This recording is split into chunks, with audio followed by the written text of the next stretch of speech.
Hola, muy buenas tardes a todos. Bienvenidos. Esta es nuestra última reunión de comisión de diversidad del año y también de la comisión de Data Privacy y Ética Digital. Estamos haciendo una reunión conjunta. Estábamos reflexionando el otro día con Fernanda sobre cómo se habían dado las cosas en nuestras comisiones este año. Como ustedes saben, empezamos a pensar en armarla el año pasado, en el verano trabajábamos en el tema, se nos atrasó el lanzamiento por la pandemia, por la cuarentena. Lanzamos tarde, en junio, pero la verdad estamos muy contentas porque en tan pocos meses realmente conocimos muchísima gente, tocamos varios temas, aprendimos muchísimo fundamentalmente. Eh, Tratamos con gente de distintos países. Nos quedan pendientes un montón de personas para que vengan a acompañarnos y a contarnos sus experiencias sobre distintos temas.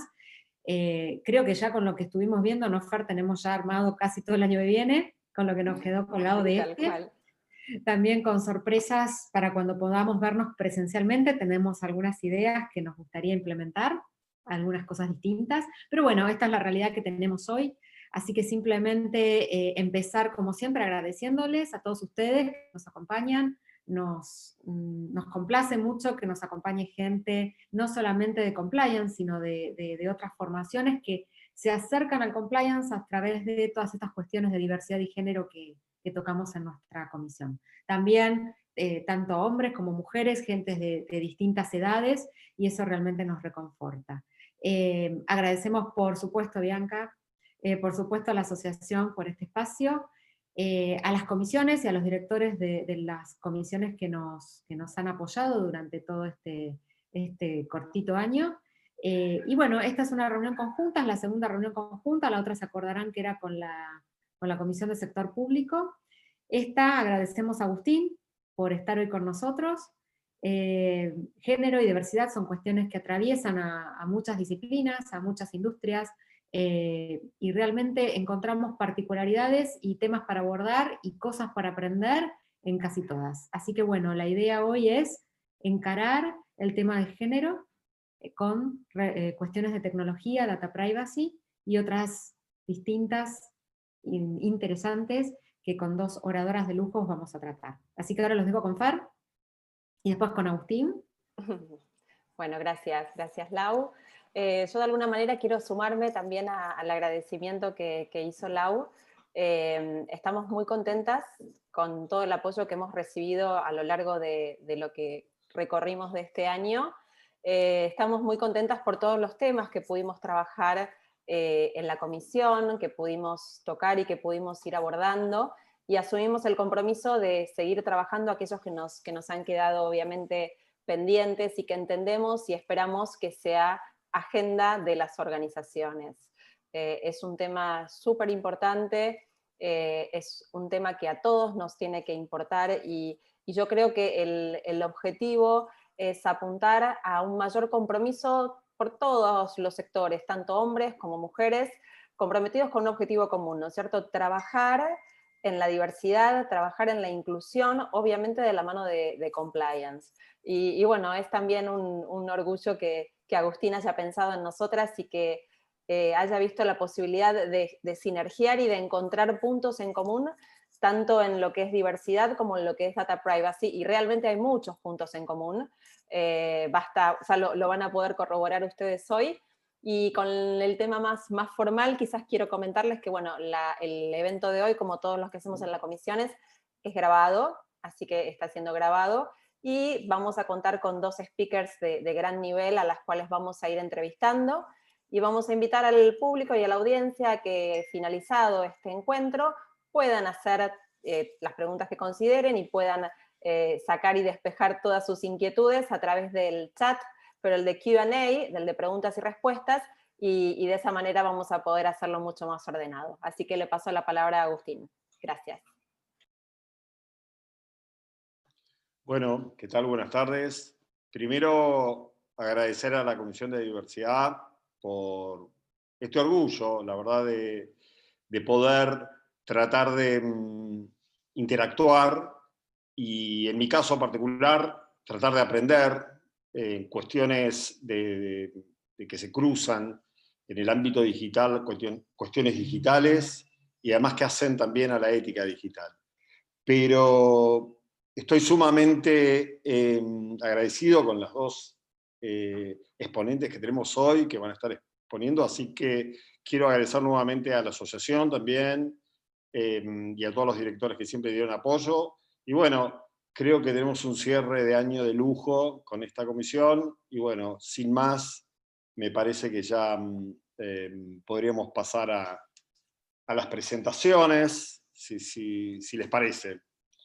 En primer orden, vamos a presentar, tengo el gusto de presentar a Marina Rosso Severino, que aparte la conozco de hace muchísimos años y la conozco como profesional, como persona. Es una ingeniera con amplia experiencia en el sector de telecomunicaciones. Siempre lideró con sus opiniones, con su pujanza. A su vez es presidenta de la Comisión de Tecnología, Innovación y Transformación Digital del Colegio Argentino de Ingenieros, fundadora de Chicas TICs y ahora es consultora en temas de conexión vinculadas con barrios carenciados y municipalidades. Así que... Marina, te invitamos a abrir tu cámara.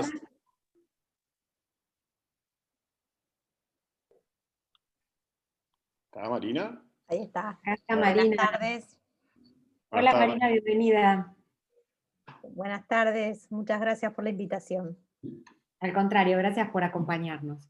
Bueno, vamos a empezar a charlar con vos de unos temas que realmente sabemos que son de tu gran expertise y tenés vasta experiencia. Y nos gustaría empezar a hablar de sesgos, en particular de sesgo discriminatorio.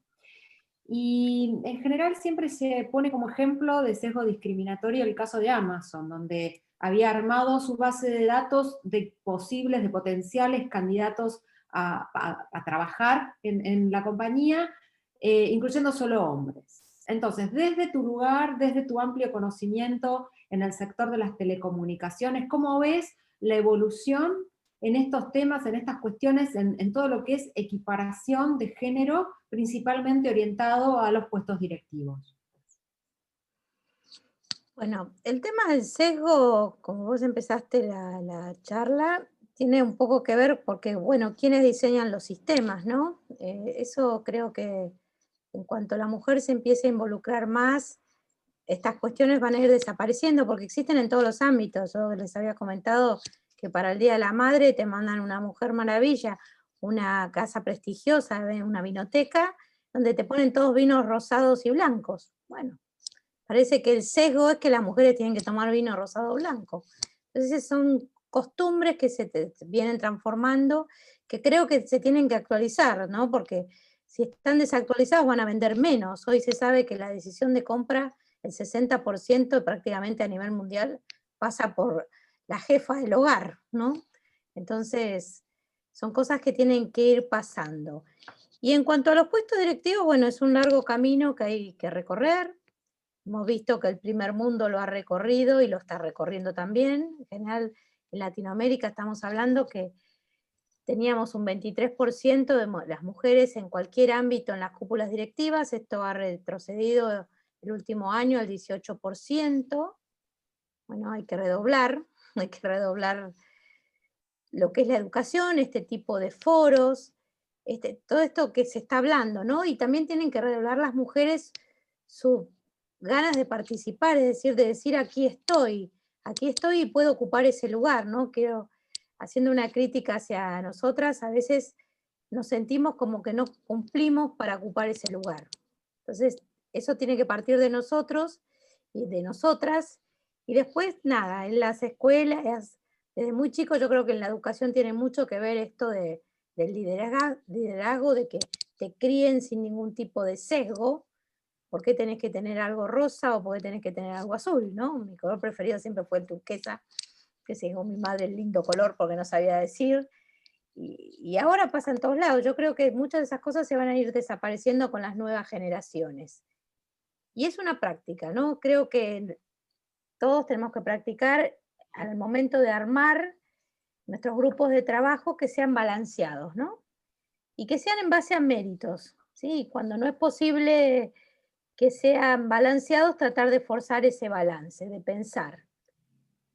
Yo en el ámbito de telecomunicaciones, bueno, con Chicas TIC y con muchísimas agrupaciones más, porque es una movida ya que se está dando a nivel internacional, todos los organismos internacionales tienen la cuestión de género como muy arriba en estos momentos, es trabajar día a día, es cuando hay que armar un evento, cómo tienen que ser los paneles, cuando hay que armar un grupo de trabajo, cómo hacemos que estén balanceados, ¿no? Dentro de lo posible sin forzar una situación. Perfecto, correcto, sí. Es un poco como vos decís, ¿no es cierto?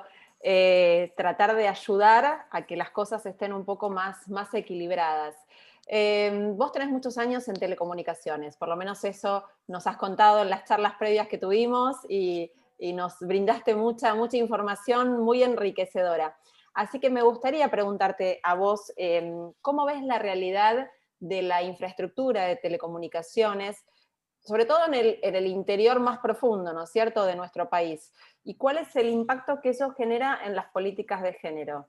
Por ejemplo, se me viene a la mente el funcionamiento el mal funcionamiento de los botones de pánico, por ejemplo, en los celulares, en los casos de violencia, cuando se entregan estos botones de pánico, y cuáles son los problemas que ocurren realmente, ¿no es cierto? ¿Cuáles son aquellos municipios o por qué los municipios no pueden instalar determinadas antenas y qué consecuencias genera esto, ¿no? Tema telecomunicaciones y tema el perjuicio que eso está generando a muchas mujeres. Bueno, convengamos que vivimos en un país subdesarrollado, como casi toda Latinoamérica, donde la infraestructura en general la tenemos en las grandes urbes, digamos, la eléctrica, el agua y el gas la tenemos gracias a nuestros antepasados que en los años 1900 la planificaron. Y las telecomunicaciones no es ajena a ninguno de estos despliegues. Tenés la mayor concentración de redes donde hay mayor densidad poblacional, porque es donde el P por Q, es decir, la cantidad de gente, por el precio te da una mayor recaudación, ¿no? Digamos, hoy todo esto está en manos privadas. Entonces, ¿qué pasa? Cuando nos estamos alejando de capitales, vamos a 70 kilómetros, como me corrigieron, ya estamos teniendo problema en el acceso. El acceso a Internet, hoy en muchos gobiernos en el mundo se está declarando como un acceso universal, un derecho universal, un servicio público. Son distintas acepciones que no le encuentro todavía yo como persona profesional a qué se refieren, porque de declarar algo como derecho humano no significa que contemos con ese derecho, ¿sí? El agua es un derecho humano y en el país hay 50% de personas que no tienen agua potable. Y lo mismo pasa con los efluentes, y algo similar pasa con la energía eléctrica, con lo cual tampoco podemos decir que un servicio público o un derecho universal hace que todos lo tengamos. Sí, Internet iguala y da oportunidades. Por eso están todos los gobiernos ahora de América y del mundo tratando de que todo el mundo tenga Internet, porque con la pandemia lo que pasó es que se visibilizaron los viejos problemas, como que la conectividad está en las grandes urbes y no está en el interior. Y en un país como el nuestro, donde tenés una Argentina sumamente productiva, lejos de Buenos Aires o de los centros urbanos como Córdoba, Rosario, Mendoza o Tucumán, y ahí nada más. Recuerden que nosotros tenemos un país que es séptimo a nivel kilómetros cuadrados en el mundo, pero a nivel población somos un país muy pequeño y tenemos concentrados en 5 centros urbanos la población prácticamente de todo el país. Nosotros no tenemos prácticamente ciudades de 1.000.000 de habitantes. Tenemos 1, 2 y después saltamos a Buenos Aires, Córdoba, Rosario, y después se nos caen los números a 200, 100.000 y un montón de localidades de 5.000 habitantes, con lo cual cuando uno hace un business plan, es muy difícil que la conectividad por sí sola llegue si no es a través de asociaciones público-privadas. ¿Qué está pasando en Latinoamérica? En Latinoamérica, en las cuestiones de género, en las tecnologías, hay una marcada utilización de los mismos por el jefe de familia, el hombre. Estamos hablando de hogares medios para abajo, no estamos hablando de la punta de la pirámide, donde hay un solo dispositivo y ese dispositivo lo tiene el hombre en la casa. En Argentina, por suerte, esto no ocurre. el acceso es bastante igualitario en cuanto a poseer el dispositivo para navegar, porque la Internet es un problema mucho más complejo que tener señal, es tener el dispositivo adecuado. La gente no puede estudiar y trabajar con un celular, necesita tener una computadora. Muchas veces se confunde decir tenemos 4G en el 90% de la población, aunque la gente pueda estudiar o generar un negocio. Entonces, es muy importante los despliegues que se hagan en el país. En este momento el gobierno está trabajando fuertemente en planes de incentivo a los privados para que desplieguen sus redes. Y esto es muy importante para la cuestión de género. La cuestión de género está muy cerca de la cuestión de la inclusión social y de la inclusión económica. En general se tratan al mismo tiempo. Cuando uno habla de la conectividad, también está hablando de la bancarización, y está hablando también del que poder la mujer contar con recursos económicos. Y cuando, yendo un poco a lo que vos me decías de los botones de pánico, todo esto que se está implementando también como una manera de, porque también ha pasado lamentablemente en todo el mundo, todo lo que es violencia de género se ha incrementado con la pandemia. Acá se habla mucho de los botones de pánico. Bueno, para el botón de pánico, para funcionar, requiere que haya conectividad. Para que haya conectividad de forma inalámbrica, es decir, no el cable o la fibra o el par telefónico que llega a los hogares, es necesario antenas. ¿Qué problema hay en Argentina? También pasa en Brasil, ¿no? Pasa en Chile, que todo lo que son los despliegues de las redes es jurisdicción de los municipios. Las telecomunicaciones es jurisdicción nacional, pero el permitir a uno la instalación de una antena la permiten los municipios, el despliegue de un cable en los municipios. ¿Qué está pasando? Hay municipios, por un lado, los que se dividen, que son los pseudoambientalistas, donde los vecinos tienen miedo porque nadie les explicó que la radiación de una antena es mucho menor que la radiación de sus microondas o de su televisor, entonces ven un semejante aparato y no lo quieren cerca. Y por otro lado tenemos un tema que es cada vez más notable en Argentina, que es el recaudatorio.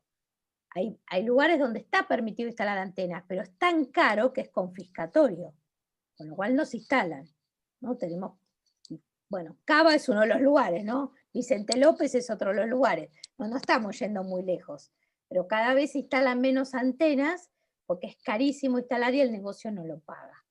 Entonces, muchas veces se habla de por qué no funcionó el botón de pánico, que la persona lo apretó. Bueno, no funcionó porque no había una antena cerca que captara esa señal. Entonces, cuando uno habla de planes de conectividad y cuando habla de botones de pánico, o habla de sensorización, simple sensorización de niveles de crecida de los ríos, tiene que tener una red cerca, si no, no es posible. Gracias, Marina.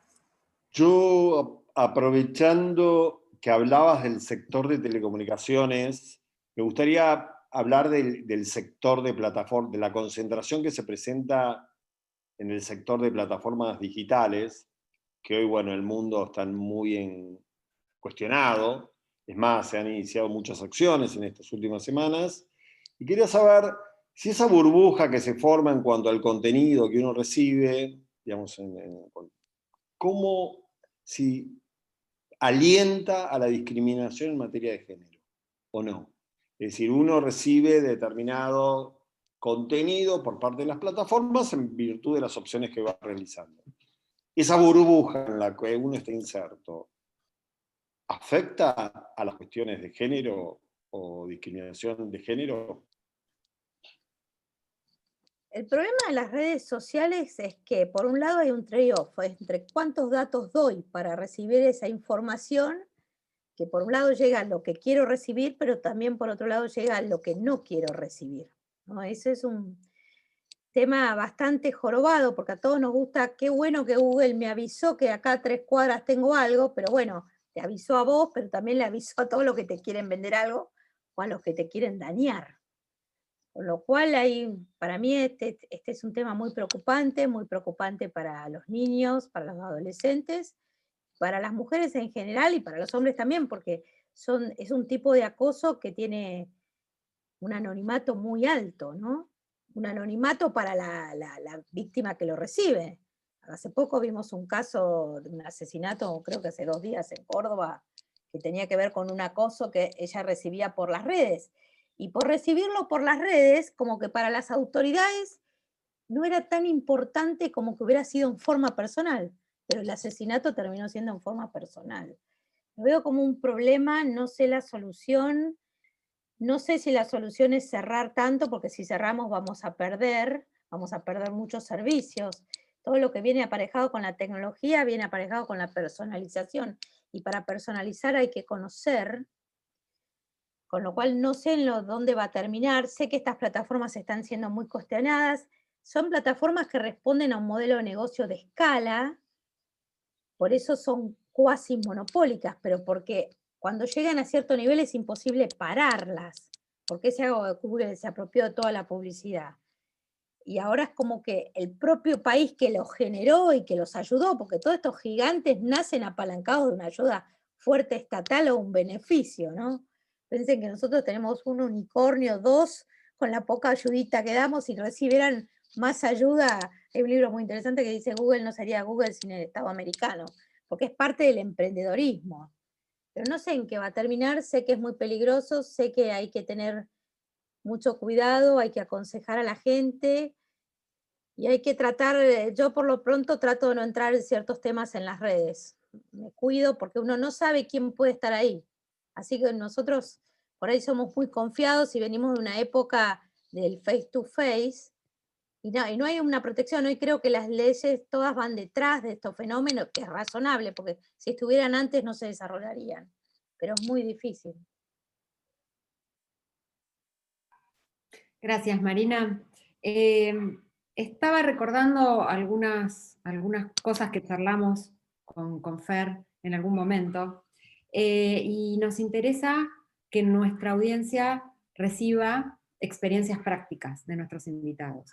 Y vos sos una de las pocas mujeres con tu gran experiencia en este sector particular que ha tenido la oportunidad y tiene la oportunidad de participar de mesas de trabajo, principalmente de mesas de trabajo chicas, donde se toman decisiones, donde hay pocas mujeres o sos la mujer. ¿Qué consejos podés darle a nuestra audiencia? ¿Qué experiencia podés destacar de esa vivencia, de esas vivencias? Primero, el mundo es de hombres y mujeres y de no sé qué más, con lo cual creo que tenemos que aprender a convivir todos y aprender todos de todos. Yo creo que cada intercambio con otros seres humanos son intercambios de aprendizajes. Podrán ser buenos o malos, pero son aprendizajes al fin. Creo que es muy importante apalancarnos en aquella gente que nos va a acompañar, que nos va a mentorear o que nos va a coachear, como se dice ahora. Muchas mujeres, y en mi caso también considero que hemos sido patrocinadas o alentadas a seguir para adelante por hombres, ¿no? Y hombres que pueden ser de nuestra familia u hombres que no son de nuestra familia. Es muy importante descubrir cuáles son esas personas de cualquier sexo que nos pueden ayudar a compartir tu experiencia de crecimiento, que es muy personal. No hay experiencias de crecimiento. Uno las va haciendo día a día, va conociendo, pero sí tuve siempre eso de ver dónde podía chupar la sangre de conocimientos y ahí me prendía, ¿no? Y siempre quise desafiarme a mí misma. Soy muy capacitada, creo que todos tenemos que capacitarnos, todos los días hay que estudiar. Y una vez que terminan lo que son las ciencias duras, en mi caso con la ingeniería, es muy importante toda la parte, como se dice, blanda, de soft. Como cuando me enojo y estoy por hacer algo y me dicen, ¿cuántos management tenés encima que podés disipar tan rápido la energía, ¿no? De cuando uno se enoja de algunas cuestiones. La experiencia es un camino que hay que recorrerlo, no hay que inhibirse, el no siempre está asegurado, con lo cual hay que no tener miedo a plantear cuestiones. Al principio te digo que era un poco inhibirse, entrar a una reunión y por ahí ver 20, 25 y una, pero bueno, la facultad me entrenó para eso. Creo que el turno noche, cuando me cambié a la noche para poder trabajar, porque en la facultad, yo fui a una facultad privada, soy primera promoción, empecé al mismo tiempo que el ciclo básico, que justo ese año se creó, y uno pierde ya esa cosa de pasar al frente cuando tienen 100 miradas en la espalda, pero bueno, igual era media tímida hasta esa época. Y después cuando empecé a crecer, es ese miedo a no tener miedo a preguntar. A veces ahora como en risa digo, ya que soy la única y abuso de mi posición minoritaria, puedo hacer la pregunta tonta, la que nadie se anima, flota en el aire, pero muchas veces en las grandes estructuras y sobre todo la gente que está arriba, por ahí tiene miedo de decir no sé, ¿no? Todo eso no, les digo, digan cuando no saben, repregunten, porque eso ayuda a entender el tema. Entonces, nada, mi consejo es agarrarse a estas personas, prepararse, hay que prepararse, buscar los puestos, ocupar esos lugares.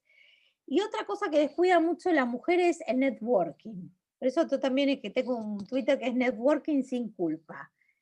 Muchas de las veces nos quejamos de que los hombres ocupan tal y tal lugar, pero ese conocimiento que tienen ellos de porque se juntan a jugar del fútbol, que es una religión y está muy bien que así sea, que cada uno tenga sus espacios de diversión propios y que lo defiendan. Yo he visto cómo me han clavado en reuniones directores porque era el partido, obvio que no lo decían en la oficina. Eso es muy importante, porque cuando uno tiene que crecer, van a pensar en esa persona que la conozco más allá del trabajo. La conozco, conozco sus inquietudes.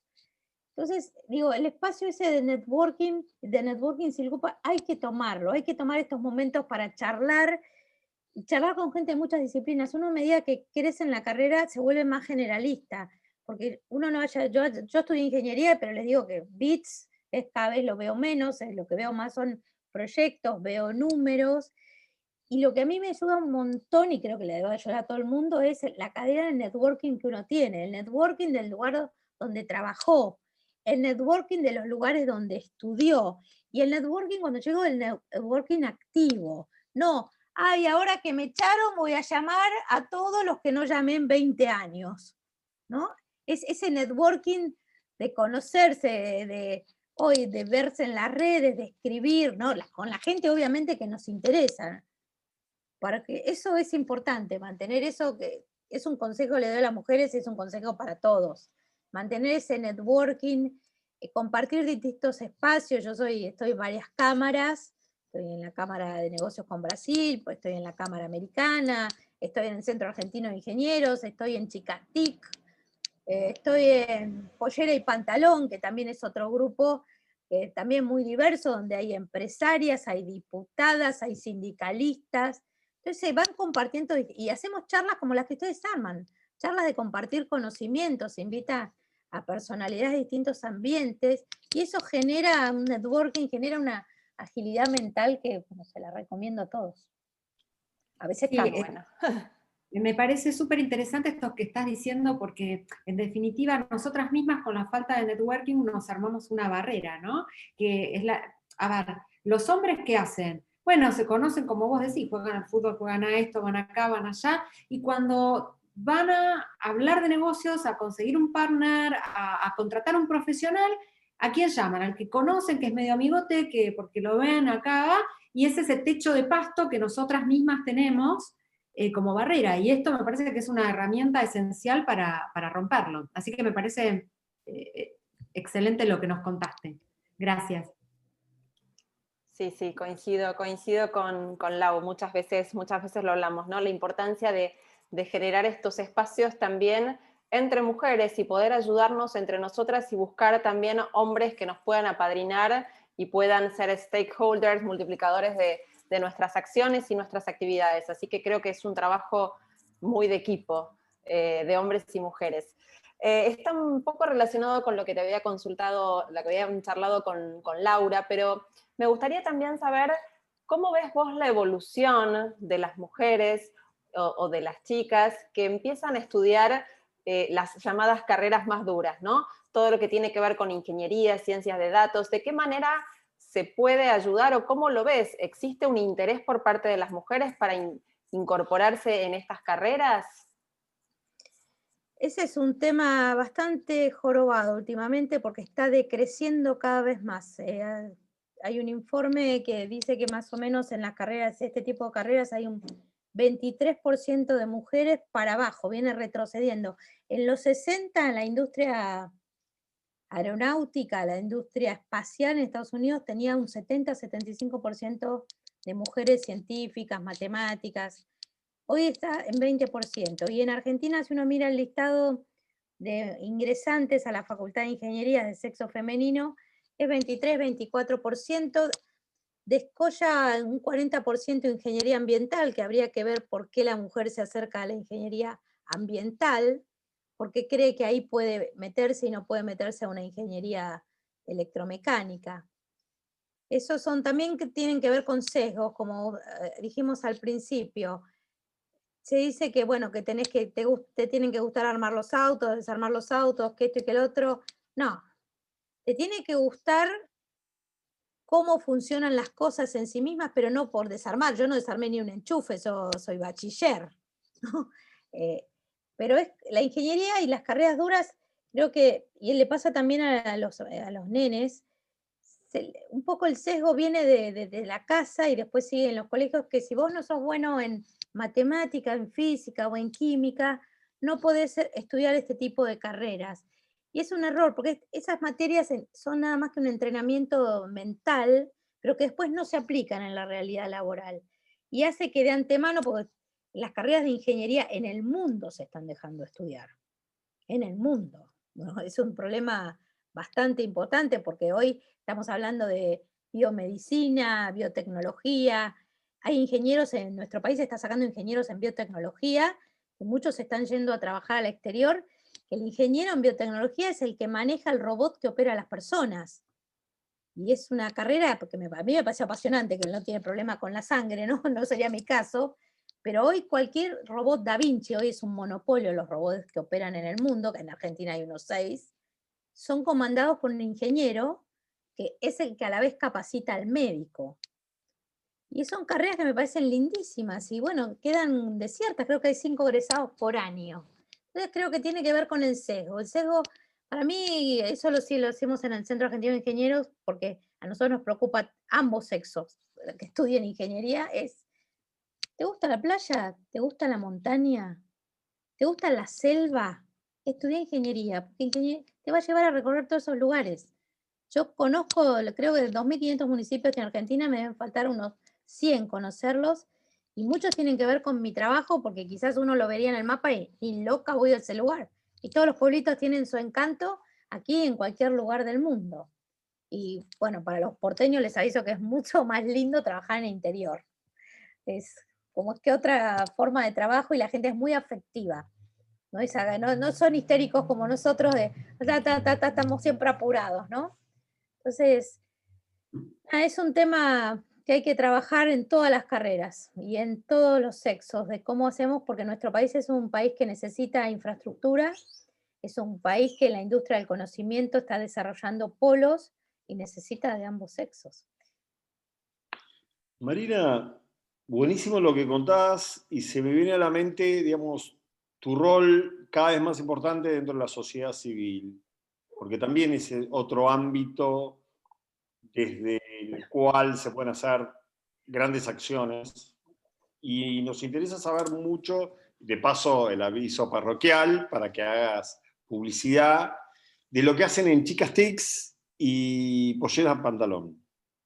Bueno, en Chicas TIC es un grupo que lo hemos fundado hace unos 3 años, en una convención en México nos decidimos, porque íbamos todos los años varios especialistas de Argentina, que no conocíamos poco en general, pero éramos las mismas en una convención de 5.000 personas, 20 mujeres entre todo el país, 4 de Argentina. Nos empezamos a charlar y bueno, y empezamos a hacer sinergias en la parte laboral, que era lo más importante, pues nos empezamos, hey, mirá, en Costa Rica pasa esto, o acá pasa lo otro, y después empezamos a compartir, a reunirnos a cenar, y se dio una camaradería muy interesante, con lo cual hace 2 años más o menos, nosotros, por eso le decimos CLT, una convención de telecomunicaciones muy importante en Latinoamérica, el año pasado se hizo en nuestro país, en Córdoba, y estoy muy contenta porque vino AGIP-AGI, que es el regulador americano, dijo, quiero saber qué es esto de Chicas TIC. Entonces hicimos como justo había un partido, creo que en la selección, porque la mitad de los hombres argentinos estaban en otra, y se nos llenó de gente del exterior. Vino, bueno, ustedes saben que tiene rango ministerial el que está a cargo de la FCC, y vino él, y después se sumaron los reguladores del resto de Latinoamérica a ver qué era esto, y era un evento de networking donde tomábamos cerveza y charlábamos como cualquier evento más. Entonces, bueno, hace como 1 año y pico, 2, empezamos a formalizarlo con un encuentro mensual, y son mujeres que en posiciones de liderazgo o que quieren ir a posiciones de liderazgo de todas las disciplinas. Es más, ingenieras debemos ser 2 o 3 nada más, el resto son contadoras, son abogadas, son psicólogas, y se tratan, por un lado, temas duros que tienen que ver con qué pasa en las TICs, en el mundo, qué regulación nueva que hay, y otro lado, por otra parte, la última parte es más soft y tiene que ver, por ejemplo, con una cata de vino. A nuestras colegas de Latinoamérica, porque cada vez se está aprendiendo gente más. Lo bueno del Zoom es que ya abrís la puerta y estás en una conferencia, más gente del exterior, y bueno, estamos los últimos, hablamos de un poco de distintos, tratamos de elegir para descorchar bebidas que cuenten historias, porque lo lindo de las bebidas y de los vinos es tomárselo y contar la historia. Entonces, por ejemplo, buscamos una bebida que tenga que ver con una enóloga, que tenga que ver con una batalla, que tenga una música en lo posible, y así van presentando. Estamos aprendiendo mucho porque ahora se están sumando cada vez más de México, como les decía. Esto del Zoom me parece que lo es maravilloso porque ha logrado abrir las puertas que antes era que nos veíamos en tal convención. Y Iniciativa Pollera y Pantalón. Pollera y Pantalón es otro grupo totalmente distinto, es un grupo de mujeres para tender puentes, es un poco el eslogan, y es más diverso, es un grupo de mujeres que están desde emprendedoras a mujeres que se dedican a la política. Tenemos una senadora y una diputada, tenemos mujeres que tienen cargos en sindicatos, y es siempre lo mismo, es como esta reunión que estamos nosotros ahora, es compartir experiencias y tender puentes. Por ejemplo, queremos saber qué pasa en Londres con tal o en Inglaterra con tal industria. Y bueno, nos acercamos al embajador, participa en las reuniones, nos da consejos.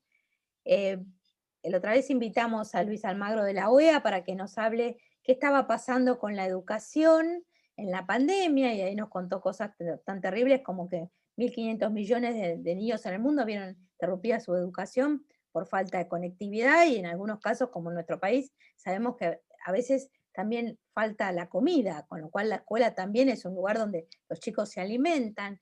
Entonces, son reuniones de este tipo, de networking, donde se van sumando. Las reuniones son como las de ustedes, es decir, no es que hay que ser mujer para participar y escuchar, ¿no? Y los oradores tampoco. Es encontrar personalidades que quieran venir a dar una charla y que nos enriquezcan. Y cuando podamos viajar, generar grupos. Pollera y Pantalón el año pasado fue a Armenia, justamente, antes fue a Israel, antes fue a Londres. Se generan como una misión comercial, reuniones con temas de trabajo específicos, y se tienden puentes, porque es parte del networking. Queremos aprender de experiencias, bueno, tenemos que entender puentes. Bueno, sumamente interesante. Como siempre dicen, el tiempo es tirano, desgraciadamente. Para mí fue un honor, un gusto haberte tenido. Espero que no te vayas, porque seguro que la audiencia después te va a hacer alguna pregunta. Pero bueno, yo particularmente te quiero agradecer muchísimo esta posibilidad de haber volcado todo tu conocimiento y tu experiencia, y con lenguaje llano y sin vueltas, ¿no? Pero bueno, te paso a vos, Fer, en todo caso, para presentar a nuestra otra invitada. Y de nuevo, gracias, Marina. Gracias a Marina, ustedes, a la nos vemos audiencia. un ratito. Gracias. Bueno, yo voy a presentar a nuestra próxima invitada. Marina, ¿estás por ahí? Tenemos 2 Marinas hoy, así que cuando manden las preguntas... Claro. ¿Cómo estás, Marina? Acá estamos. Muy Bueno. bien, muy bien. Un gusto tenerte hoy con nosotros. Los que no te conocen, voy a hacer una breve presentación, pero realmente es muy interesante conocerte. Hemos estado siguiéndote y tenés muchas cosas interesantes para aportar, así que invito a todos a que la sigan en sus redes. Marina Benítez Demchensko es abogada con especialidad en Derecho Informático con perspectiva de género y es presidenta y fundadora de Activismo Feminista Digital. Así que tenemos muchas cosas para conversar con vos, pero le voy a pasar la palabra a Laura para que arranque ella a charlar contigo. Estoy muteada. Hola Marina, muchas gracias por acompañarnos, bienvenida. Y queremos comenzar con un tema que Marina Rosso tocó de alguna manera, pero que hemos visto que en tus publicaciones has desarrollado con profundidad y con mucha certeza. El tema de la brecha digital de género. Queríamos que nos cuentes un poco qué es desde tu visión y cuáles serían las formas para comenzar a corregirla.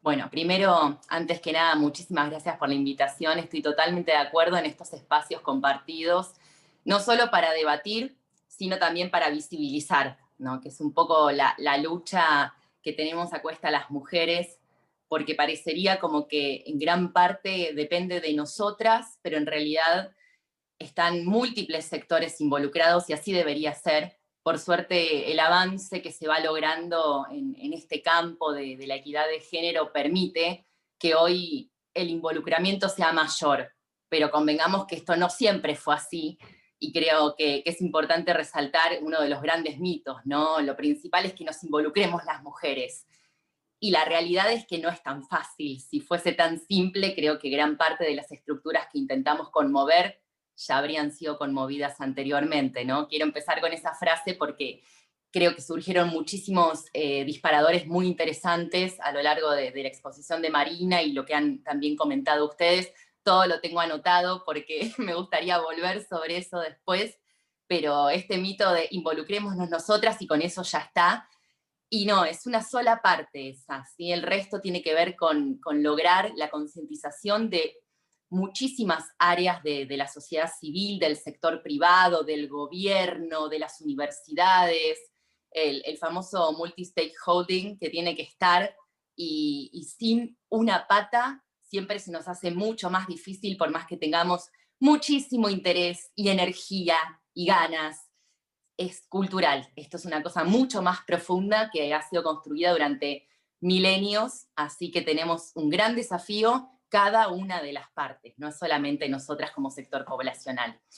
A tu pregunta específica, Laura, y gracias por el disparador también, es interesante empezar con la brecha digital de género, porque es justamente uno de los grandes impedimentos por los cuales las mujeres no tenemos tanta facilidad para llegar al uso y el aprovechamiento de las tecnologías de la información y la comunicación al nivel de lo que está planteando la era de la información, la era digital, ¿no?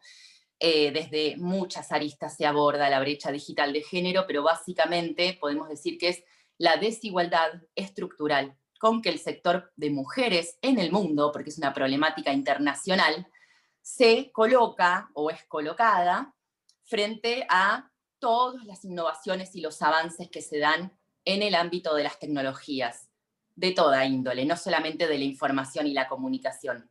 Mi orientación apunta a la crítica de las tecnologías de la información y la comunicación, por ende, donde me voy a basar en gran parte de lo que voy a explicar hoy, pero estas brechas digitales tienen 3 niveles. El primer nivel tiene que ver con el acceso. Marina habló un montón de todo lo relacionado con la infraestructura, que además también tenemos que resaltar algo: las mujeres no solamente no tenemos el igual acceso que el sector poblacional de varones por el hecho de, por ejemplo, no entender las tecnologías o no estar tan familiarizadas. También es importante resaltar que en nosotras confluyen otras brechas de género. Por ejemplo, la económica. No tenemos las mismas posibilidades de obtener un smartphone con una tecnología sofisticada o suficientemente sofisticada como para estar en pleno.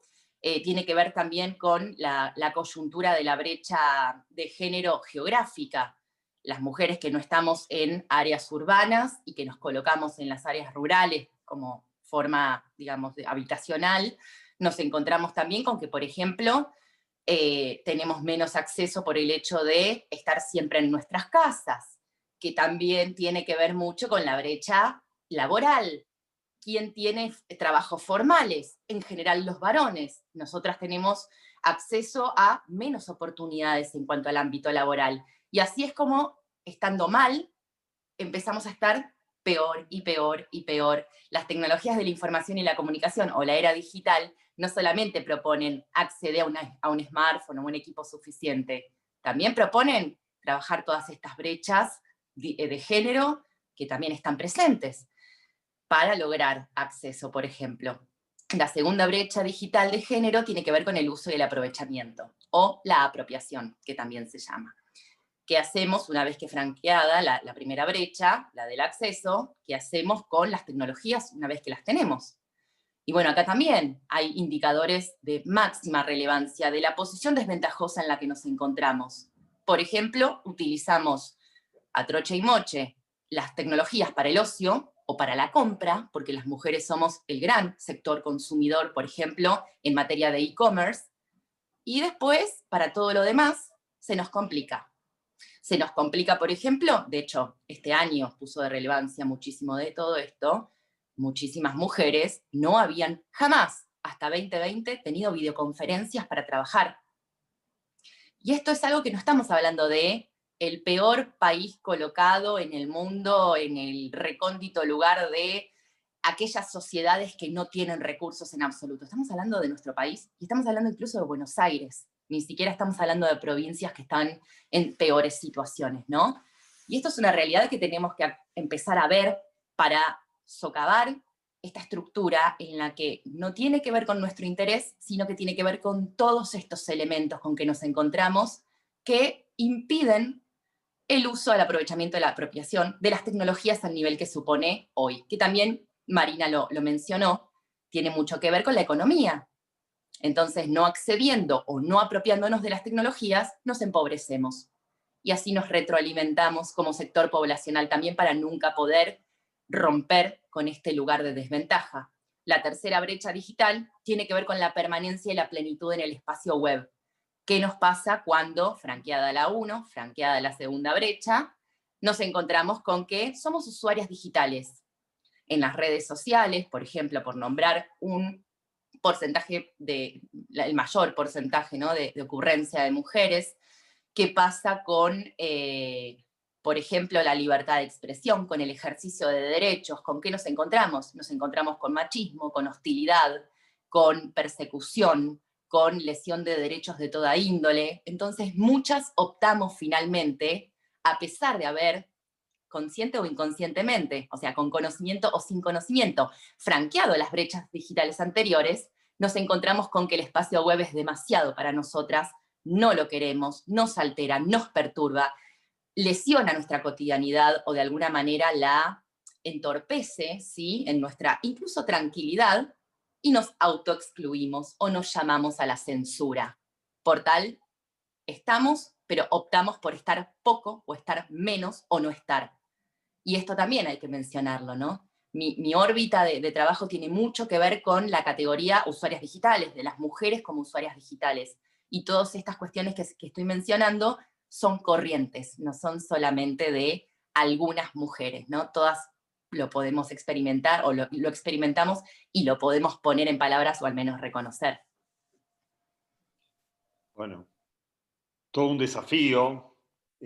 Bueno, te saludo primero, digamos, aprovecho para saludarte. Aunque hablamos mucho ya, Agustín, estuvimos ya intercambiando ideas. Sí. No, está bien. Yo vine acá a aprender particularmente, pero quisiese hacerte una pregunta de desconocimiento. Se habla mucho a veces de violencia de género y hay una especificidad, como sería la violencia de género digital, y para solucionar eso, si se requieren de herramientas específicas o las soluciones utilizadas para pelear contra la violencia de género normal o no digital sirven. Y a su vez, ¿cuál sería el rol del Estado en este nuevo ámbito digital de agresión, si queremos, que apenas puede manejarse por lo que hablamos, algunas falencias que hay en el mundo analógico, si queremos? ¿Cómo puede llegar a cubrir en un ámbito me parece más difícil, ¿no? O más avanzado, como es el ámbito digital, para evitar esas discriminaciones, violencias, todo tipo de vulneración de derechos. Sin duda, la violencia digital hacia las mujeres se presenta como un fenómeno, no sé si la palabra es fenómeno, vamos a hablar de problemática, que creo que a todos los sectores los tomó por, digo, entramado social, ¿no? Los tomó inadvertidos. Creo que nosotras, las mujeres como usuarias digitales, fuimos las que empezamos a decir, esto está pasando, ¿no? A ver, nos está pasando, lesiona derechos, nos encontramos con que no podemos vivir tranquilas, nuevamente se están reproduciendo las estructuras violentas y las estructuras patriarcales históricas acá en la web. Sin nuestra visibilización y nuestra denuncia, la exposición de nuestras voces en este marco, creo que no habría sido una cuestión que estaríamos charlando hoy, ¿no? Acá un poco reivindicando también esta cosa de la incomodidad como indicador. Que la incomodidad como indicador también es como que culturalmente siempre se nos ha arrogado a nosotras, a las mujeres, ¿no? A las mujeres siempre se están quejando, siempre falta algo, siempre algo se hizo mal. Y sí, la verdad es que si nosotras no tuviéramos la posibilidad de elevar nuestras voces y de manifestar estas cuestiones que estamos transitando y que realmente alteran nuestro bienestar, muchas de estas cosas se pasarían por alto. Razón por la cual la violencia digital por muchos años fue muy subestimada, porque solamente la vivíamos nosotras, ¿no? Nuevamente, a quien se le está negando la posibilidad de recepción de un reclamo. Siempre pasa lo mismo. Con el plano web pasó exactamente igual. Entonces, de repente, plantear a la violencia digital hacia las mujeres como una problemática acuciante ha sido una conquista, y ha sido una conquista que se empieza a reconocer en el mundo. Les digo porque estoy desde 2012 trabajando esta materia, parece como si estuviéramos hablando de hace 40 años. Y desde 2012 a 2020 pasaron muchísimas cosas a nivel tecnodigital. Y en 2012 se negaba el carácter de violencia machista. Lo que vivíamos las mujeres eran a través de Internet o en el uso de las tecnologías de la información y la comunicación, era de alguna manera de última, bloquea, de última cerra tus cuentas, de última tan grave no es, Marina también lo mencionó al principio, ¿no? Esta cuestión de la banalización de algo que realmente empezaba a ser muy, muy hostil para nosotras. Y me estoy refiriendo a conductas dañosas, no solamente de trolls en las redes sociales. Me estoy refiriendo a conductas dañosas, lesivas de derechos digitales, tales como la difusión no consentida de material íntimo, tales como el acoso virtual, en donde el acecho, la persecución, el hostigamiento nos obligan a las mujeres a cambiar nuestra rutina diaria, porque no sabemos de repente si quien nos está propiciando ese ejercicio de poder no es el que tenemos al lado, no es el vecino, no es el que yo veo todos los días en el trabajo, ¿no? El anonimato exaspera todo lo relacionado con lo hostil y también acrecienta muchísimo el nivel de vulnerabilidad y de sensación de desprotección, pero a su vez en los diálogos de gobernanza de Internet en el mundo se habla de que el anonimato es un derecho casi absoluto.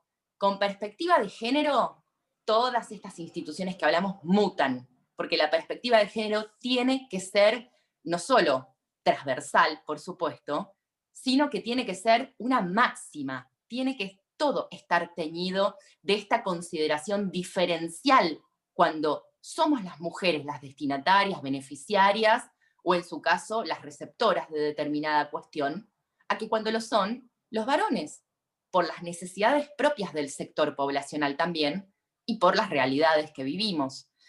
Entonces, cuando hablamos de qué rol tiene que tener el Estado, y bueno, acá también hay un gran conflicto de intereses y hay una gran controversia planteada en el tema, incluso entre sectores mismos de la sociedad civil. Yo pertenezco a la sociedad civil, lo mío es denunciar y decir qué es lo que falta, lo mío es decir vamos por este lado, que acá es donde no se está trabajando, y sin embargo, no por ser de la sociedad civil quiere decir que mantengo la línea de el resto de las organizaciones. ¿Por qué? porque el resto de las organizaciones no gubernamentales no tienen perspectiva de género. Estando mal, estamos peor, ¿no? Cómo esto constantemente está retroalimentándose para que nuestros reclamos siempre sean, de alguna manera, los últimos, salvo el último tiempo que empieza a ser bastante transformador en cuanto a esta concepción de que la perspectiva feminista tiene que estar para elevar el nivel moral de las instituciones o ético del sector privado, de incluso mismo la cultura, para dónde está caminando y dónde está desarrollándose. El Estado sin dudas está perdido, ¿sí? Pero también hay una realidad, hay mucha puja de muchísimos sectores involucrados que no quieren que el Estado se meta. Y esto también es algo que vemos corrientemente en todo lo relacionado con aspectos tecnodigitales, ¿no? El Estado tiene que estar lo más calladito posible porque también en algún punto la web se planteó como ese espacio de libertades. ¿Para quiénes? Para nosotras ya no. Entonces perpetúa esto de más poder al poder. Y creo que acá el Estado tiene que intervenir. Sin dudas, a través de legislación, a través de políticas públicas de inclusión forzada. Marina mencionó algo que me interesó mucho, ¿no? Forzar el balance. Sí, si fuese tan simple el involucramiento para nosotras, no deberíamos forzar ningún balance, se daría solo. Sin embargo, está planteado esto de forzar el balance. ¿Por qué? Porque hay resistencia constante. Y creo que en algún punto esto también es medular, ¿no? ¿Por qué la resistencia? Porque hay poder concentrado que va a dejar de tener ese poder concentrado. Y esto ocurre también cuando hablamos con perspectiva feminista y apuntamos a determinadas cuestiones. Sin ir más lejos y caso práctico, y con esto cierro la respuesta, hace 3 semanas tuve un intercambio muy,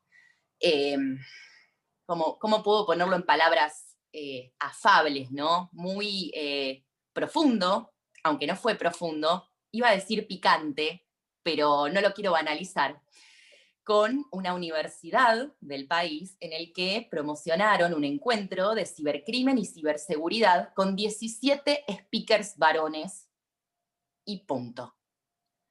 Fue motivo de mucho enojo para mí, que no es personal, porque yo no estoy pretendiendo que a mí me incluyan en el panel. Estoy diciendo, ¿dónde estamos las mujeres? Elevar esa voz es controversial todavía para estos sectores. Y la realidad es que no encontramos, yo soy una denunciante nata, pero de alguna manera hay que empezar a romper. Quizás yo me animo a hablar y otras no, pero no encontramos las que vamos digamos, al reclamo, no solemos encontrar el apoyo de otras. ¿Por qué? Porque otras también se ven presionadas para quedarse en el molde o para no esbozar ningún tipo de reclamo. Y esto es algo que está constantemente circular, ¿no? Es esta ruedita como que no termina nunca. Si no nos animamos a pedir lo que se necesita para nuestro sector poblacional, y no para nuestro sector poblacional, creo que siempre vamos a estar detrás, ¿no? Cuando hice este reclamo, lo que me respondieron es, hay docentes, punto. Y mi respuesta fue, ¿y dónde están si no están en el afiche o en el flyer de promoción? ¿Por qué? ¿No califican para estar visibles? Eso también estimula a otras mujeres que quieran participar de este evento, ver a alguien con quien se puedan relacionar o se puedan identificar. La falta de referentes mujeres o de referentas también es muy importante de resaltar, ¿no? Y esto tiene que ver a su vez con quienes se disputan los espacios de poder. Siempre terminan siendo 17 varones, ¿no? Y 2 mujeres que están por ahí. Y creo que, nada, es importante porque en su momento me quedó muy atravesado, me dolió, terminé bloqueada de todas partes por esta persona con la que yo había hablado. Digo, ¿no? Como de repente también termina siendo a veces una gran puesta en escena en pos de la publicidad, la inclusión de mujeres, ¿no? Y eso creo que tampoco nos tenemos que comer el cuento. La inclusión de mujeres en los espacios de toma de decisiones y de debate es otra cosa. Y no de cualquier mujer, de mujeres que puedan criticar, no de mujeres que seamos funcionales, que muchas veces es el único camino que encontramos para poder subsistir en esos espacios también, ¿no? Esto es cultural y es mucho más profundo. Qué bueno escucharte. La verdad que sí, tenés razón en lo que estás comentando. La importancia de la mujer, como hablamos nosotros en compliance, no el compliance de papel, ¿no? O sea, realmente la mujer que cumpla el rol y que esté con ese rol porque se lo ganó en función a sus capacidades. Obviamente que también considero que actualmente necesitamos de ciertos empujoncitos. Si esto no se puede lograr, la existencia de que haya un cupo o la posibilidad de acceder como un primer paso es un camino a recorrer. Estuviste hablando bastante de la sociedad civil. Me gustaría también tener un poco tu visión en cuanto a lo que es el ámbito corporativo. Tenemos un grupo de asistentes que están trabajando en empresas y que creo que les puede llegar a interesar algún consejo o algún elemento que vos consideres que dentro de una política corporativa es fundamental que esté asociada a lo que es política de género digital. ¿Cómo lo ves y qué visión nos podés dar sobre este tema? Bueno, paralelamente, más allá de trabajar en el sector civil, yo soy abogada y estoy asesorando empresas desde hace un tiempo.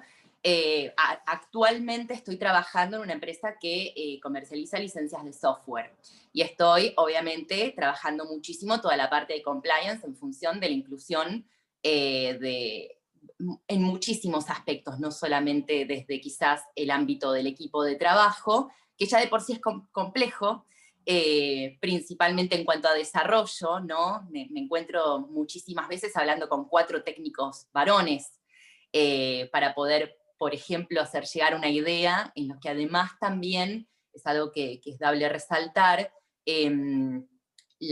toda la parte de desarrollo, ¿sí? Del ámbito privado, de desarrollo de tecnologías, tiene una fuerte presencia de varones, y esto también hace que muchísimas veces la palabra que podamos llegar a exponer o a cualquier recomendación, sugerencia, sea como, bueno, dale la palabra porque hoy por hoy tenemos que, no, hay como mucho prejuicio y hay mucho impedimento en receptar en general las voces de mujeres.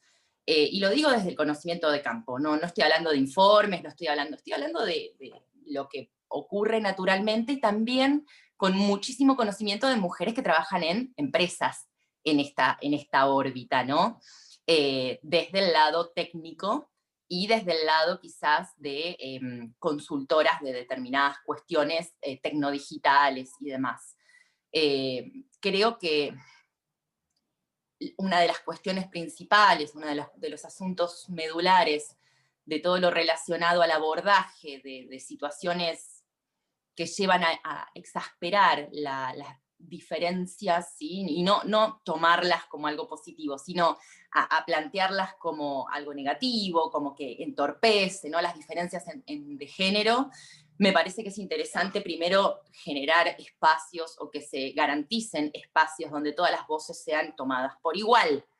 Esto tiene que estar coordinado, porque naturalmente, o de puertas para adentro no ocurre, ¿no? Puertas para adentro es sí, y después las tomas de decisiones las realizan otros, que cuando pensamos en la toma de decisiones quienes las realizan, nuevamente nos vemos con el techo de cristal, en que la gran mayoría de quienes toman las decisiones o quienes dirigen empresas son varones.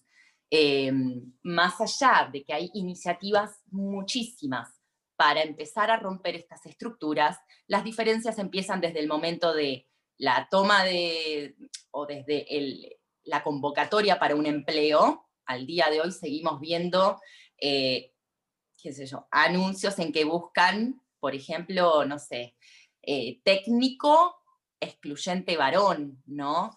Y lo vemos, y pasan ante nuestros ojos. Por suerte hoy no pasan desapercibidos, pero ocurren, siguen todavía estando.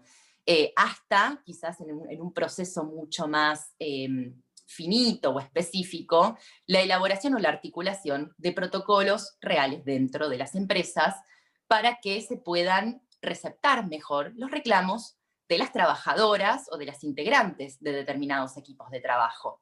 Muchísimas veces las mujeres no queremos poner en palabras, no queremos decir, no queremos ser las únicas que se vayan a quejar de determinadas cuestiones relacionadas con discriminación o exclusión. también lo que hay es suele haber respuestas de subestimación de los reclamos, ¿no? Muy relacionado con lo que decía hace un rato, también ocurre en el sector privado, y también lo que nos encontramos es que quizás cuando podemos llegar a plantear determinada cuestión, después se enteran todos los varones del área, ¿no? Lo voy a relacionar directamente quizás con digamos, la comisión de Agustín, pero tiene que ver muchísimo también esto con la privacidad, ¿sí? Y con la privacidad principalmente de los registros, ¿no? O de las actas que se terminen elaborando después de una determinada reunión, o con las bases de datos, incluso con las videocámaras, ¿no? Si no se sabe nada porque se decide por X causa, o por X motivación, por ejemplo, no elaborar actas planteando esta cuestión de privacidad, pero es fácilmente reconocible que la trabajadora o el integrante de tal equipo de trabajo ingresó a la oficina del director y después hay una bajada de línea empresarial de que pasó un caso y se intenta anonimizar, pero a esas videograbaciones tienen acceso 4 técnicos, va a terminar siendo filtrada la información deducida, ¿no? Creo que hay muchísimas órbitas para que trabajen juntos. Creo que la parte relacionada con garantizar la privacidad de quien decide poner en palabras y romper con lo que está pasando desde adentro es importantísimo. Y sin embargo, parecería como que habilitar la vía ya es suficiente. Pasa lo mismo en la justicia y me voy del ámbito privado y entro al ámbito público. Cuando una denunciante, cuando una mujer se constituye en el rol de denunciante, va a una oficina en que está cara a cara con un operador judicial, que en general son varones, porque son los que están detrás de los jueces o detrás de los fiscales, que también son varones en su gran generalidad, y por atrás pasa el otro empleado, la otra empleada, ¿no? Esto de tampoco estoy cómoda, razón por la cual cualquier situación que se pueda llegar a presentar termina siendo un mejor me callo. Y continúa esta cosa en que, por supuesto, cualquier otra mujer va a tomar la misma posición, ¿no? Con respecto a la violencia digital, particularmente en el sector privado, donde más lo veo es acoso de empleados a empleadas, entre supuestos pares, que obviamente no son pares porque hay ejercicio de poder, aunque tengan el mismo cargo, aunque tengan las mismas tareas, ¿no? Y esta cuestión nuevamente de la subestimación por parte de quienes toman decisiones. Es muy difícil romper con eso de me está mandando WhatsApps a cualquier hora, esto me parece que es inapropiado, al otro día le tengo que ver la cara, ya sabe con el otro empleado, con quienes son amigos y juegan al fútbol los fines de semana, ya saben los dos. He tenido casos o han llegado a mí consultas sobre, por ejemplo, trabajadores o equipos de trabajo en donde había 2 mujeres y 7, 8 varones, y entre los varones se habían pasado fotografías de los Instagrams de las 2 trabajadoras, y ellas lo sabían y se sentían muy vulneradas, observadas, ¿no? Y lo habían planteado a los directores y los directores dijeron que no tenían nada de malo, ¿no? Una de ellas terminó renunciando. Así es como opera esta cuestión cuando no se aborda propiamente, ¿no? Marina, muy interesante la aproximación práctica. Creo que si nos ponemos a charlar sobre casuísticas, tendríamos creo que podríamos armar un seminario de varias semanas, porque cuando uno empieza a entrar en compañías y ver cómo opera, realmente se descubren determinadas cosas que desde afuera parecieran no estar o parecieran no condecir con el perfil de la compañía, ¿no? Desde, bueno, justamente hablaste de una empresa de software, me pasó hace poco, entrevistas con toda la plana directiva y gerencial, una mujer. Y había sido esa mujer la que había puesto el ojo en todas las deficiencias. Y en realidad lo que le estaba faltando a esa compañía era precisamente una política de inclusión, una política de género, pero no nos habían llamado para eso. Por eso esto va dirigido a nuestra audiencia, donde tenemos muchísima gente que trabaja en compliance, muchísimos consultores. Fíjense, vamos a armar el plan de compliance, el programa de compliance, el programa de integridad. Bueno, esto es un tema que desde ahora tenemos que empezar a registrar y empezar a aconsejar a nuestros clientes, esto lo tenés que tener. Porque si no el cliente no lo registra. Y siguiendo con el plano organizacional, empezaste a hablar del acoso digital. ¿Hay alguna diferencia?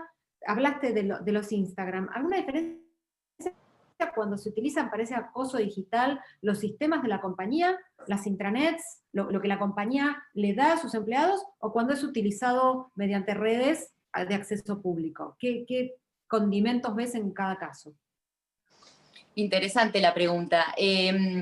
Hay una discusión que todavía no está cerrada, salvo para nosotras está muy clara, ¿no? Pero cerrada, digo, a nivel quizás de abordaje desde otro lugar, un abordaje con múltiples voces, que tiene que ver con esto de, primero, hoy por hoy, para ustedes es todo violencia, ¿no?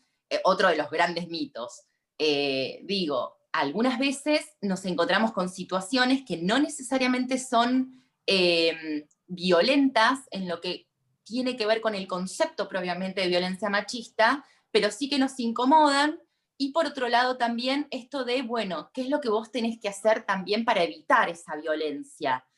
¿No? Que también es uno de los clichés. Bueno, cuando nos encontramos con situaciones no deseadas o que nos llevan a experimentar intranquilidad o incomodidad, o que realmente suponen vulneración de derechos, tenemos que evitar caer en ¿y qué hizo ella?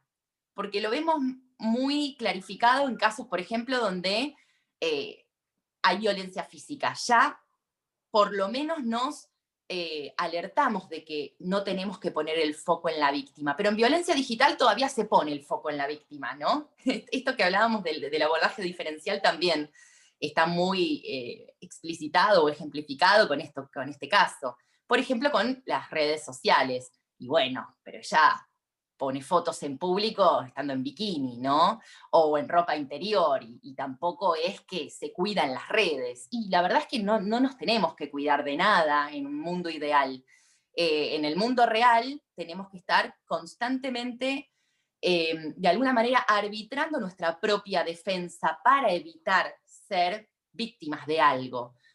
Aún así, creo que es interesante descolocar el foco de atención en la víctima y volverlo a colocar en el que ejerce violencia, sea la violencia machista de la que estemos hablando, económica, doméstica, obstétrica, lo que quieran. Todas el plexo de violencias machistas de tipos y modalidades que están previstos en la 26485, que para quienes no la conocen, la Ley de Protección Integral hacia las Mujeres, no tiene que ver con qué hacemos nosotras, tiene que ver con cómo contra nosotras se ejerce el poder, ¿sí? Y se ejerce el poder machista que está retroalimentado por toda esta estructura.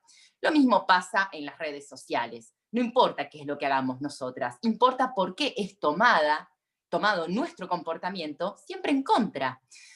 Este 2020 se puso o exaltó muchísimo los casos de, por ejemplo, usuarias de Instagram que vieron apropiadas sus fotografías colocadas en público en la red social y en un uso indebido absoluto, puestas en sitios pornográficos por varones, ¿no? Y esto también, nuevamente, y bueno, pero, a ver, fotos en bikini, vos también, fotos con, ¿no? Muy provocativas, muy... Creo que es importante empezar siempre a hablar del ejercicio de derechos como punto de partida. Parte del ejercicio de derechos, o base del ejercicio de derechos, es la libertad personal, siempre que, obviamente, no altere derechos, no lesione derechos ajenos, que sea legal en todo aspecto, que sí, que cumpla con un par de requisitos, pero básicamente que pueda ser vista como algo positivo y no como algo habilitador de la violencia, ¿no? Siempre estamos en esta cosa de un poco habilitaste.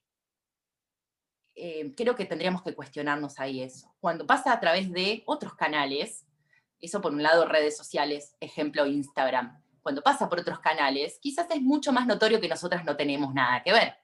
Como por ejemplo el acceso indebido a sistemas que están, por ejemplo, protegidos por contraseña por parte de usuarios que quizás conocen, ¿sí?, la contraseña, pero no tienen habilitación para el uso personal o el uso fuera de los fines para los cuales tienen acceso, y ¿no?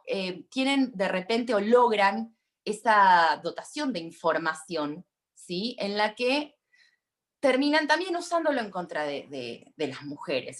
Hay un montón de casos, muchos casos, no es de laboratorio lo que estoy planteando, en el que de repente un empleado que manejaba la base de datos de tal empresa llama por teléfono a la que trabaja a la mañana porque se la cruzaba de esa ida y vuelta, y nada, y obtuvo el teléfono y la dirección de la casa por la base de datos que era parte de su tarea de trabajo, ¿no? Lo mismo con las cámaras de seguridad y empleados, pasa un montón, para que la cámara de la oficina de tal, porque se viene divina vestida y tiene unas gambas divinas, ¿no? Eso también es ejercicio de violencia machista.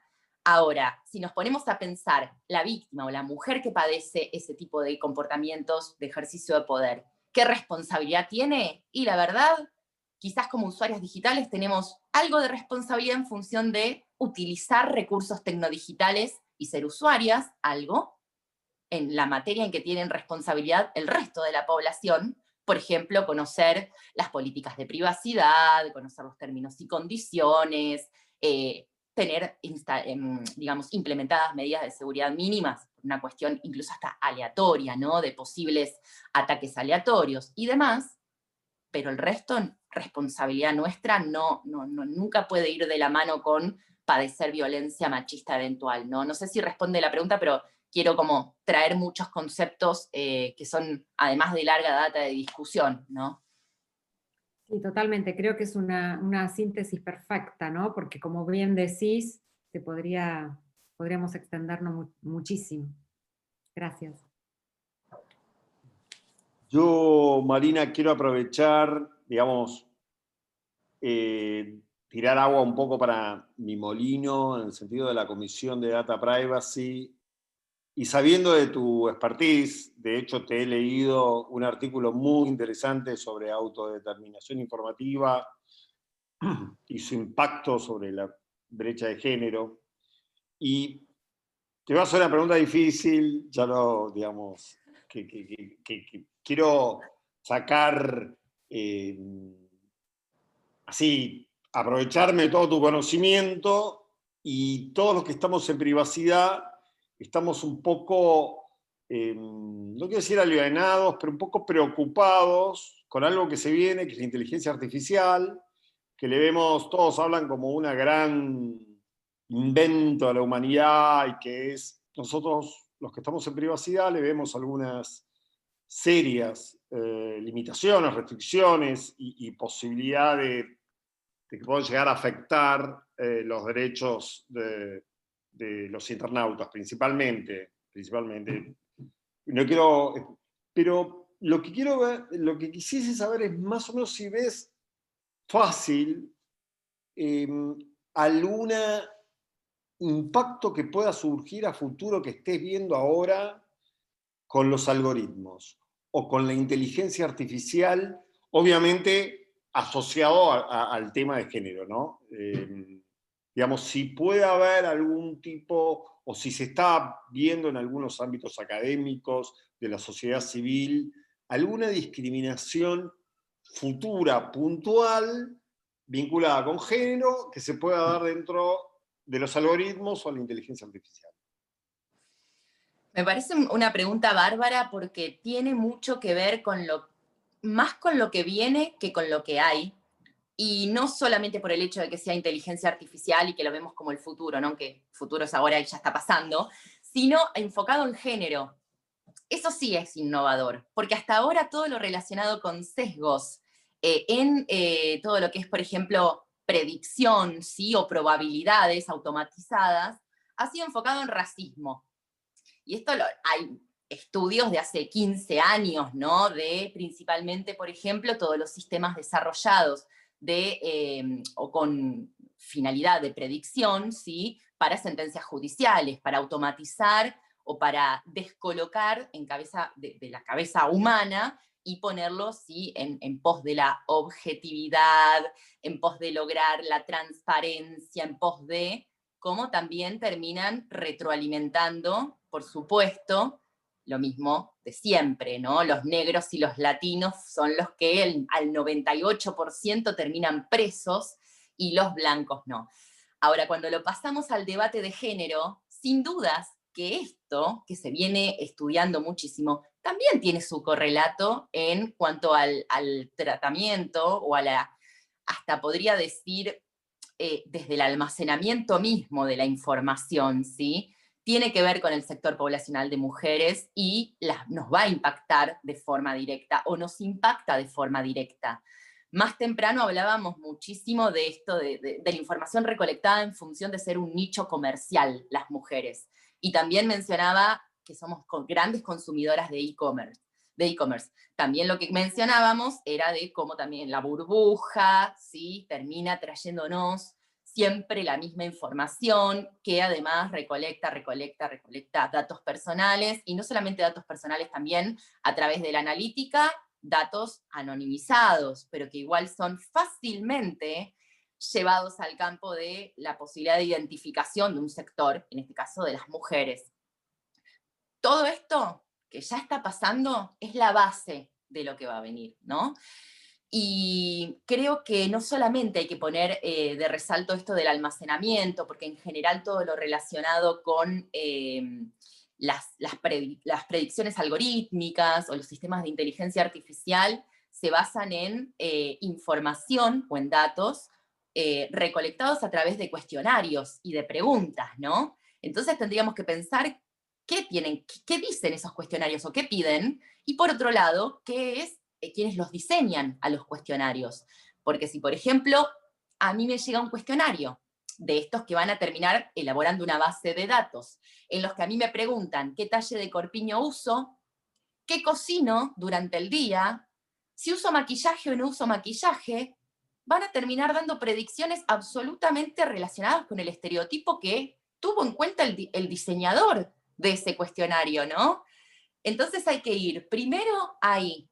Segundo, construcción, digamos, o mejor dicho, planteo de lo que va a ser el germen de la base de datos. Después tenemos que ver todo lo relacionado con el tratamiento de esa base de datos y el procedimiento de interrelación de esa base de datos.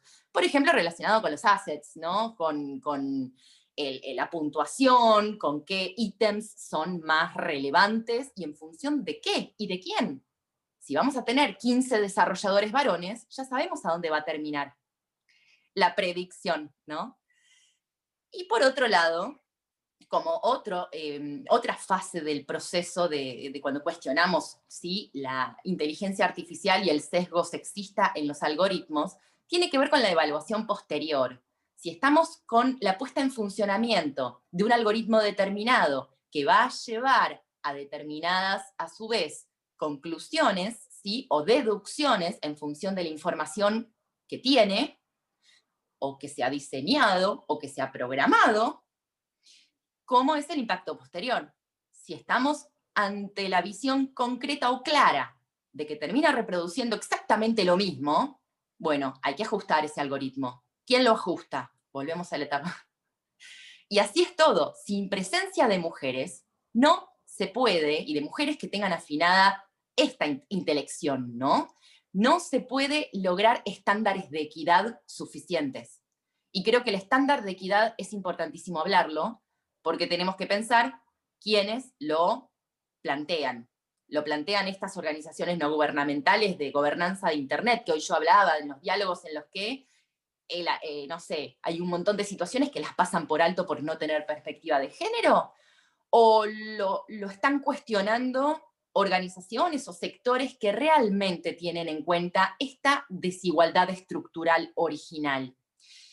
Con Agustín nos conocimos en un momento en que yo comenté algo relacionado con las apps, ¿no? Apps para mujeres, y lo traigo a colación porque me parece que es el ejemplo de esto. Cuando hicimos con Fundación Activismo Feminista Digital, que es la organización que presido, un informe en 2018, fuimos requeridas por una organización internacional para estudiar apps para mujeres. ¿Qué creíamos nosotras que podíamos resaltar de lo que había en el mercado, ¿no? Pero sin esta idea de apunten acá. Era una exploración libre, muy interesante, nosotras nos copamos. Evaluamos alrededor de 46 aplicaciones en la búsqueda libre, no fue teledirigida, no fue buscando, por ejemplo, aplicaciones que hablen de tal tema, sino apps para mujeres. Y con lo que nos encontramos fue con una variedad acotada, ¿sí? Que además en comparación con las apps destinadas al sector poblacional masculino era abismal el nivel de reproducción de sesgos, ¿no? Apps, por ejemplo, para perder peso, apps, por ejemplo, para lograr una mejor administración en el hogar, ¿no? No economía, no finanzas. Las de varones, por ejemplo, destinadas al sector poblacional masculino, eran aprender un idioma, ser mejor, más competitivo en tu trabajo, lograr, no sé, siempre de logros culturalmente, ¿no? Valuados. Para nosotras era restricto a lo que creen quienes desarrollan esas apps, que nosotras necesitamos. Este es el punto medular. Para cualquier innovación tecnológica, la única forma de saber qué es lo que necesita cada sector poblacional es hacer intervenir al sector poblacional en cuestión. Y acá nos vamos a encontrar nuevamente con esta dificultad de acceso de nosotras a mesa de toma de decisiones, a carreras relacionadas con ingeniería, a puestos directivos y demás. Me hace mucho acordar todo esto a incluso algo no tecno, pero al juicio por jurados, ¿no? Y las decisiones que se van a tomar van a ser en función de lo que estén representando esas personas que están ahí presentes, ¿no? O de lo que traigan esas personas desde su historia, desde su formación. Algunas pueden ser más garantistas, otras más benévolas, otras mucho más punitivistas, pero no van a dejar de ser machistas, porque eso todavía está muy cuestionado de que realmente sea algo que hay que cambiar.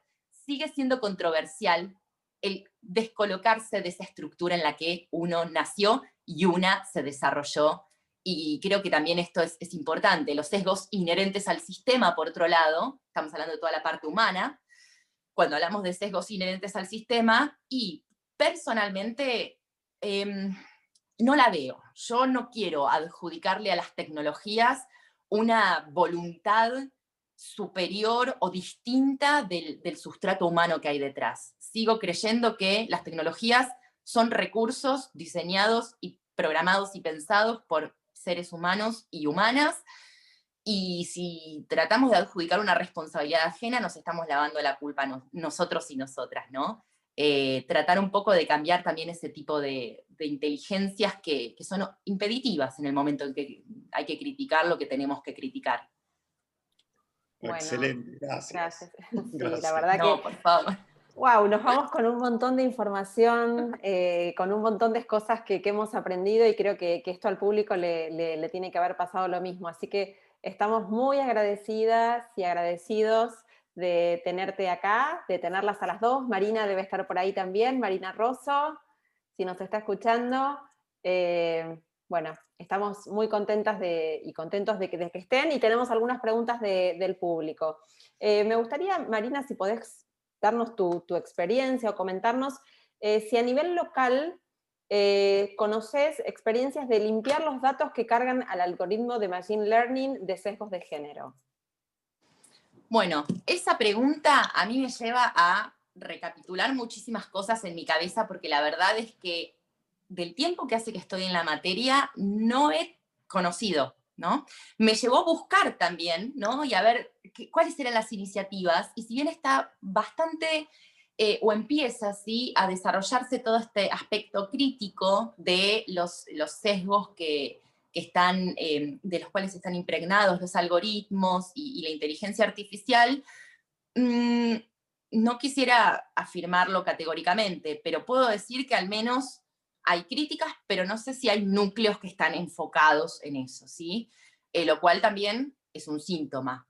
Lo vemos como algo para tenerlo presente, pero tampoco es prioridad. Hay mucha crítica, hay grandes informes, hay interesantes entrevistas, pero parecería como que no llega a formalizarse como una órbita específica contra la cual, ¿sí?, luchar. luchar a diario, porque también deberíamos poder luchar contra la analítica. Yo tengo posición encontrada con el tema analítica. Por un lado la entiendo como ultra necesaria, un poco también lo planteaban antes, y por otro lado creo que desde el lugar de la visión de derechos es ultra lesiva. ¿Qué hacemos cuando una cosa y otra se contraponen a tal nivel? ¿Qué pasa si decimos a esto no lo uso o a esto lo uso limitadamente? Y quien termina limitada o limitado es la propia persona que se autoexcluye, un poco también con lo que hablábamos hoy de lo que nos pasa a las mujeres en el plano web. Es difícil poder encontrar una síntesis de estas posturas o de estas tesituras, pero definitivamente donde sí me parece interesante apuntar es la existencia de distintas voces, principalmente la voz reformista del algoritmo que plantea, bueno, a ver, se le puede dar una vuelta de tuerca para que los algoritmos sean menos, por ejemplo, machistas o no reproduzcan estos sesgos, versus la postura abolicionista. Los algoritmos solo sirven para vigilancia y la vigilancia está mal. Metiendo en una contemplación full de todo lo que estamos vivenciando hoy en la era digital, tiendo en lo personal a una postura reformista. Tratemos de apuntar este tipo de cuestiones, ¿no? Veamos cómo funciona. Esto es un proceso. Y es un proceso que, en este punto específico relacionado con algoritmos, puede darse paralelamente a las innovaciones tecnológicas. Esto es relativamente nuevo. Tenemos menos que trabajar históricamente, para atrás digo, se puede empezar a plantear con una ética distinta desde hoy, ¿no? Pero que conozca así y que tenga en mente y que diga, la verdad es que no. Y creo que sería muy interesante que se empiece a trabajar de forma sostenida contra eso, ¿no? Y por sobre todo también, no quiero dejarlo pasar, los estándares de derechos humanos, por ejemplo, las grandes, ¿no?, razones de todas las órbitas que critican este tipo de problemáticas, como por ejemplo algoritmos sin perspectiva feminista o sin perspectiva de género, me parece que, bueno, traer a tela de discusión, al menos dejarlo instalado, derechos humanos como estándar o como estándares, está perfecto, pero no excluye, ni es lo máximo, de todos los tratados internacionales a contemplar cuando discutimos estas cosas, entre ellos la CEDAW, que es la Convención Internacional contra todas las formas de eliminación hacia las mujeres. Parecería que cuando hablamos de derechos humanos es omnicomprensivo, pero no. También tenemos que traer a discusión cómo articula derechos humanos y los tratados internacionales relacionados específicamente con la órbita de derechos humanos básicos, con los derechos humanos de las mujeres. Si no contemplamos la CEDAW, estamos viendo solo en la general, derechos humanos en la general. Y lamentablemente en ese punto también vamos a reproducir sesgos sexistas, porque por algo tenemos un tratado diferencial, ¿no? Porque es una problemática con distintas exigencias y distintas necesidades. Gracias, Marina. Bueno, estamos ya pasaditos de tiempo, pero no quiero dejar de hacer una pregunta de Diego Grau. Diego nos hace una reflexión. Nos dice, el desarrollo, la tecnología y la crisis de la pandemia han acelerado los cambios en los sistemas culturales y laborales. Perdón, en los sistemas y cultura laboral. Se requiere de una conducción y un liderazgo consciente y emocional, con menor poder formal y basado en comprender a las personas más que un expertise técnico. Las mujeres han demostrado habilidades diferenciales en este tipo de liderazgo. ¿Puede ser esto una oportunidad no forzada para resolver niveles de puestos, remuneraciones y una perspectiva de género adecuada a niveles directivos? Qué interesante.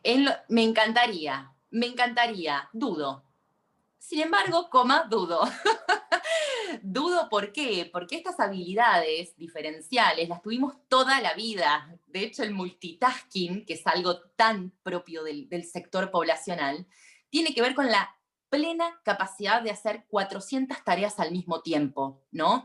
Y de un gran poder de adaptabilidad, incluso en situaciones a las que no estamos acostumbradas.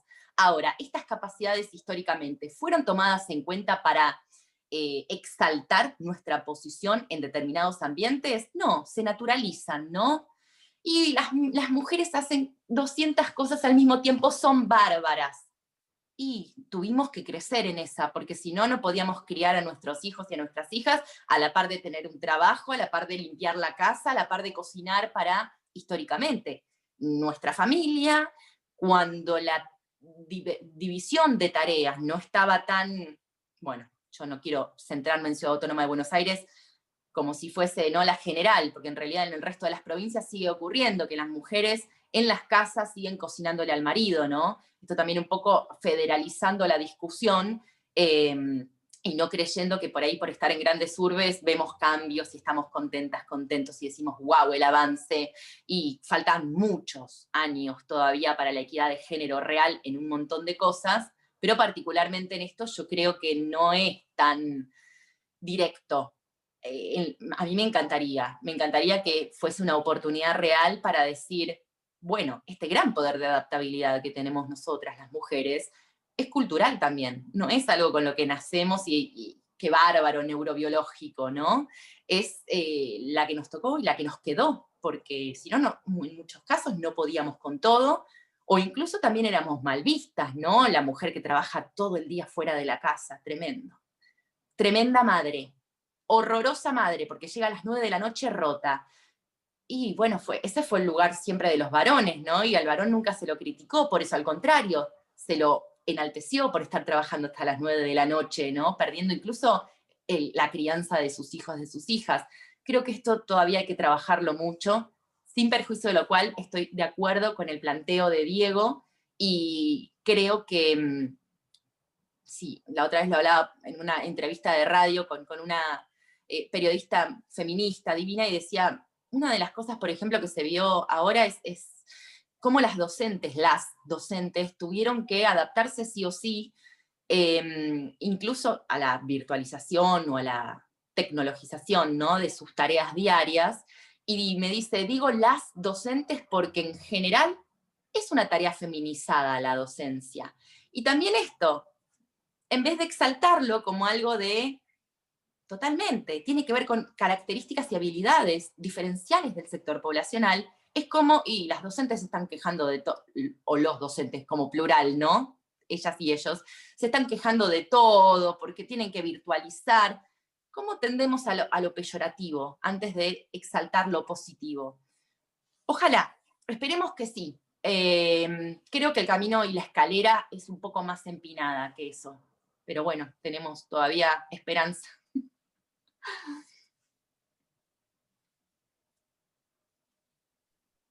Bueno, tenemos otra pregunta ahora para la otra Marina. No sé si estás, Marina. Que bueno, no sé si me la retiraron o yo no la veo. Estoy. No, me retiraron la pregunta. Pero bueno, por lo que recuerdo, ¿alguien me puede ayudar si alguien la leyó? Sí, yo acabo de contestar una pregunta que había con respecto a la creación de Nodio. Claro, esa Sí, pregunta. la acabo de contestar. Nos ganó de mano. La acabo de contestar. Me preguntaban si esta plataforma Nodio que crea el gobierno iba a ayudar en el tema de violencia familiar y de mujeres. Contesté que creo que Nodio se creó con otro fin que nada tiene que ver con defender los derechos de mujeres ni de violencia de ningún tipo, que más bien tiene un fin político de los que tiene el gobierno actual con los medios. Opinión totalmente personal, ¿no? Bueno, estamos repasados de tiempo y sin embargo nos siguen aguantando y nos siguen acompañando un montón de asistentes. Así que creo que por respeto a nuestras invitadas y a los asistentes que están, podemos dar por finalizado el encuentro de hoy. De mi parte, agradecerles a las dos Marinas, a Agustín y a Laura, y les dejo la palabra para que hagan el cierre.